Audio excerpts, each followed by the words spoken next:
mengenai membaca memindai khususnya untuk para guru bahasa Indonesia tingkat LPM. Baik, kalau untuk membaca dalam hati ini biasanya pada anak usia berapa sudah bisa mulai membaca dalam hati? Iya, sebetulnya batasannya ini agak susah, tetapi rasanya memang kalau sudah SMP atau SMA kemudian membacanya keras itu ya, itu di samping tidak etis atau kurang pantas juga bisa mengganggu orang lain. Apalagi kalau di dalam lingkungan madrasah atau Kementerian Agama maksud saya, bagi wanita terutama suara yang keras itu adalah bagian dari aurat, sehingga sejak itu mulai membacanya di dalam hati saja, saya kira seperti itu. Apakah ada pengaruh antara jenis pembaca yang dilakukan, entah itu nyaring, dalam hati, atau membaca cepat, ini kepada hubungan dengan daya ingat? Iya, saya kira untuk membaca nyaring fokus kita terbelah menjadi dua, antara melafalkan huruf-huruf atau lambang-lambang bunyi itu sendiri dan adalah memahami maknanya. Sedangkan kalau dalam hati itu konsentrasi kita lebih pada pemahaman maknanya, karena kita tidak diribetkan lagi dengan harus menyuarakan dan seterusnya. Di samping itu, keuntungan membaca dalam hati ialah kalau kita membaca dalam hati, kita bisa mempercepat kecepatan membaca kita, karena kita tahu bahwa ini bibir ini terbatas sekali untuk bisa mengucapkan dengan cepat gitu ya. Sementara dalam hati kita sudah melewati hambatan-hambatan bilabial tadi, halapan pengucapan tadi itu. Tapi saya pernah mendengar salah seorang teman saya pada satu SMP, dia bilang, saya kalau belajar saya harus membaca itu dengan cara dilafalkan begitu, harus dengan cara membaca nyaring. Kenapa? Ternyata itu membuat daya ingat dia lebih mudah dia mengingat apa yang dia baca begitu, Pak. Bagaimana, Pak? Iya. Ini kasus pada beberapa pembaca, beberapa orang memang lebih enjoy membaca dengan keras, seperti halnya juga ini berkaitan dengan model tipe-tipe belajar seseorang. Ada yang lebih enjoy menggunakan musik dan seterusnya, sementara yang lain menggunakan suara malah mengganggu konsentrasi. Jadi pada beberapa anak ada memang yang dengan membaca nyaring itu bisa masuk apa yang dibacanya itu. Tapi yang jelas saya dulu punya pengalaman, kalau teman saya membaca dengan nyaring ketika belajar itu, saya tinggal mendekati dia saja dan saya akan dapat banyak dari cara dia membaca cepat itu. Cara praktis, Pak. Cara praktis untuk belajar. nyontek membaca.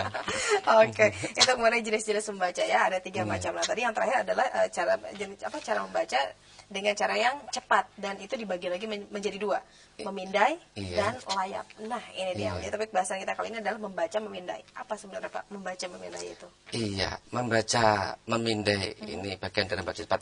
Membaca memindai adalah membaca yang dilakukan untuk mendapatkan informasi tanpa membaca bagian-bagian yang tidak diperlukan. Jadi ketika kita membaca, kita sudah dalam tujuan mencari informasi atau mencari makna sesuatu. Dengan begitu ketika tulisan-tulisan atau huruf-huruf itu tidak berkaitan dengan yang kita cari, maka kita lewat saja dengan cepat. Jadi itulah membaca memindai. Jadi ingin mendapat informasi dengan cepat, tapi bagian-bagian yang tidak penting itu tidak perlu dibaca, jadi dilewati saja. Itu adalah hakikat membaca memindai gitu ya. Oke. Ya, sudah pasti itu membuat kita memang menjadi lebih cepat lagi, karena memang ada waktu yang tidak harus kita luangkan untuk bacaan yang memang kita tidak butuhkan pada saat itu. Begitu ya. Mungkin bisa diberikan contoh, Pak, seperti apakah contoh-contoh membaca memindai? Iya. Untuk membaca memindai ini contohnya seperti kita mencari nomor telepon, bisa di buku telepon atau di handphone kita. Jadi di handphone kita kan ada mencari nama gitu ya, langsung cepat kepada nama yang kita tuju. Jadi nama yang huruf awalnya saja sudah tidak sama dengan nama dari seseorang yang kita cari itu, maka kita lewati dengan cepat gitu. Kemudian mencari angka-angka statistik tertentu, kenaikan harga BBM misalnya seperti sebentar lagi, nanti kita akan cari, wah mana ini harga yang kita cari itu. Kemudian melihat acara siaran televisi, nah ini akhir-akhir itu juga bola, jadi begitu kita membaca koran, wah hari apa, TV apa, hari berapa, siapa main sama siapa gitu.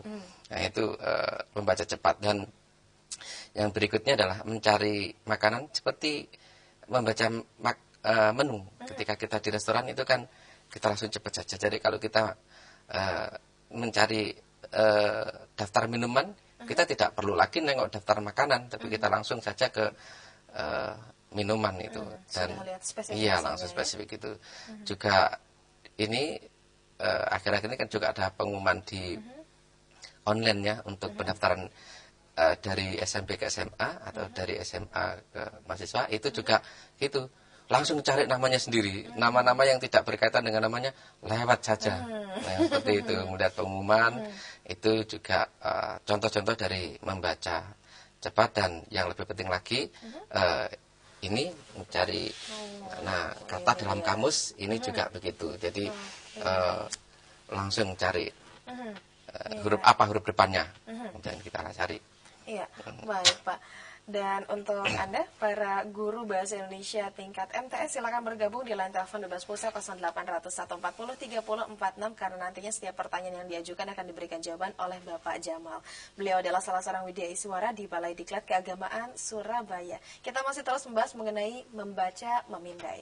Jangan kemana-mana, setelah jeda berikut ini kami akan segera kembali lagi.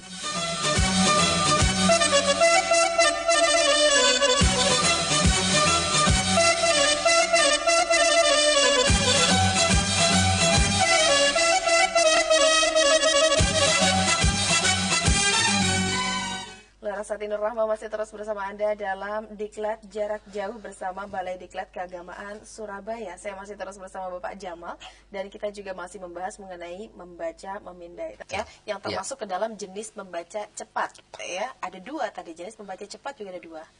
Yang pertama memindai, lalu layap. Begitu. Betul. Oke. Ya, kita lanjutkan kembali mengenai langkah mencari makna kamu sekarang. Bagaimana nih Pak?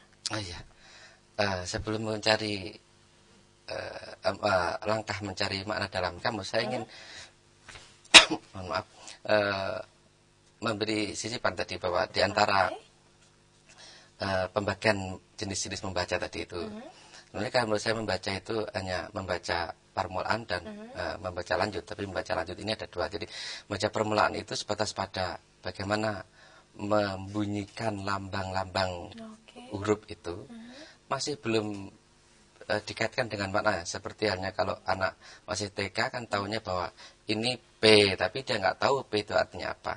Orang dewasa mengetahui bahwa oh itu parkir kan gitu ya. Kalau S kemudian begini itu dilarang berhenti. Itu orang dewasa. Tapi anak kecil kan tahunya S disilang gitu. Yaitu membaca yang pertama. Membaca yang kedua itu sudah mengaitkan bunyi itu dengan realitas dunia, realitas yang dirujuk oleh bunyi itu sendiri. Jadi kalau misalnya sapu, kata sapu misalnya, maka kita sudah mengaitkan sapu, oh berarti alat untuk membersihkan lantai dan seterusnya. Rokok, oh ini seperti ini. Nah itu membaca kedua. Jadi mengaitkan bunyi-bunyi tadi itu dengan dunia realitas yang ada, dengan yang dirujuk oleh bunyi itu tadi. Kita masih terus membahas mengenai membaca, memindai. Jangan kemana-mana, setelah jeda berikut ini kami akan segera kembali lagi.